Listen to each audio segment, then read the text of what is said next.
বন্ধুগণ, এই দেখে খেতে এই আমার জমির উপরে দেখেন ধান মাড়াই করতেছে।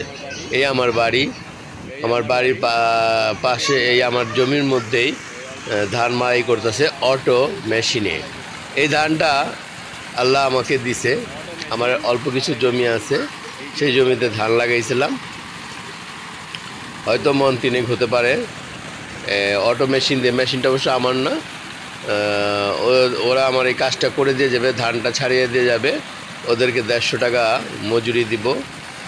এই দেখেন কি সুন্দর অটো মেশিন, ডিজেলে চলে। এরা আমার অবশ্য একদিকে আত্মীয়, বিয়াই হয়, তারা মাড়াই মেশিন দিয়ে আমার ধানটা মাড়াই করে দিচ্ছে। আগে তো মাড়াই করতো গরু দিয়ে, গরু ঘুরায় ঘুরায় মাড়াই করতো, অথবা বাইরে বাইরে খুলতো কোনো ড্রামের মধ্যে, বা মাটির দিয়ে একটা ড্রামের মতো বানাইতো, ওটার বাইরে বাইরে খুলতো। এখন আর সেই দিন নাই, এখন ডিজিটাল যুগ, এখন সব ডিজিটাল যুগের মতোই ডিজিটাল হয়ে গেছে। দেখেন কি সুন্দর মাড়াই হইতেছে।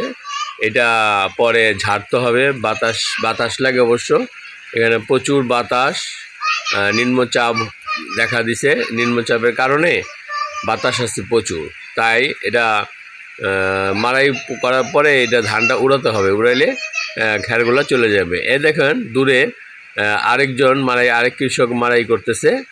এই কয়দিন আগে ক্ষেতগুলো আমি দেখাইছিলাম, প্রচুর ধান। এই ধান এখনও আছে, ওই যে যারা একটু দেরিতে লাগাইছে তাদের ক্ষেতটা এখনও ধানটা পাকে নাই, কাটে নেই, আর যাদেরটা পেকে গেছে তারা কাটছে। অনেক ধান ছিল ক্ষেত ভরা, সব ধান কাটা হয়ে গেছে। কৃষকের ঘরে এখন আনন্দ, নতুন ধানের নবান্ন চলতেছে। তা এখানে আমার এই ধানটুকু আমি মাড়াই করে নিচ্ছি। এই আমার ছোট নাতি বসে বসে দেখতেছে, কিন্তু এত সামনে যাওয়া উচিত না, চোখের মধ্যে ধান লাগতে পারে। যাই হোক, আমাদের গ্রামটা দেখেন শস্য শ্যামলা, কি সুন্দর গ্রাম, সবুজ, খুব মন ভরে যায় গ্রামে। আপনারা যার যার গ্রামে যাবেন, মন ভরে যাবে।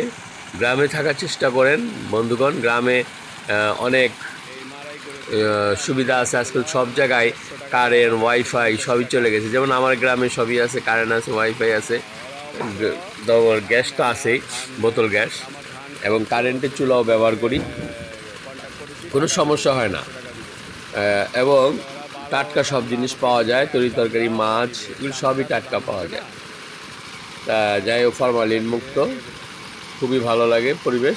এখন ঢাকার বদ্ধ জীবন, ঢাকায় গেলে ভালো লাগে না। 2-4 দিনের মধ্যে আমরা আবার দেশে ফিরে আসি। 2-4 দিন থেকে মেন বাসায় যাই মাঝে মাঝে, চিন্তা করি 8-10 দিন 15 দিন থাকবো, কিন্তু 2-4 দিনও যেতে পারে না, ভালো লাগে না, চলে আসি। আসলে দেখেন গ্রামের প্রকৃতিটাই আলাদা। এখানে আবহাওয়া, বাতাস এবং খোলামেলা মানুষের মন ভরিয়ে দেয়, মানুষের মনটা বড় করে দেয়। এবং অসুখ বিসুখও আল্লাহ রহমতে আমাদের অনেক কম আছে বর্তমানে।